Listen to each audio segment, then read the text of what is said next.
पार्टीच्या इतिहासामध्ये पहिल्यांदा सौ अर्चनाताईच्या रूपानं या जिल्हा परिषदेचं अध्यक्षपद भारतीय जनता पार्टीकडे आलं आहे। खरं तर माझ्यासारख्या कार्यकर्त्याला याच्यापेक्षा मोठा आनंद असू शकत नाही आणि मला काम करताना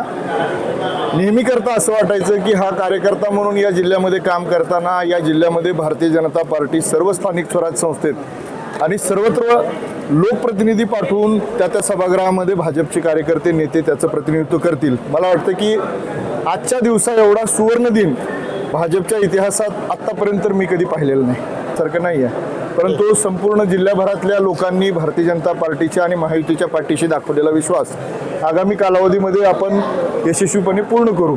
आणि संघटनेची जी ताकद आहे, मला स्वतःला जिल्हाध्यक्ष म्हणून माननीय राणादादा असतील,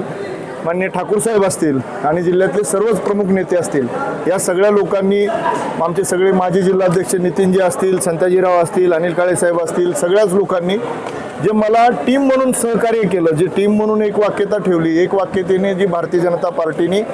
मागच्या सर्व स्थानिक स्वराज्य संस्थेमध्ये जे काम केलं, मला वाटतं की हा टीमचा विजय आहे। एक टीम म्हणून आपण कुठल्या पद्धतीनं कुठल्या प्रकारे विजय मिळवू शकतो याचा हा एक चांगला उपक्रम आता आपल्या सगळ्यांना पाहायला मिळाला। युवा नेते मल्हारदादा पाटील यांच्या माध्यमातून जे एक मायक्रो मॅनेजमेंट आणि मायक्रो प्लॅनिंग भारतीय जनता पार्टीने केली, एक मोठी युवकांची फळी मल्हारदादांच्या पाठीशी या जिल्ह्यामध्ये भारतीय जनता पार्टीच्या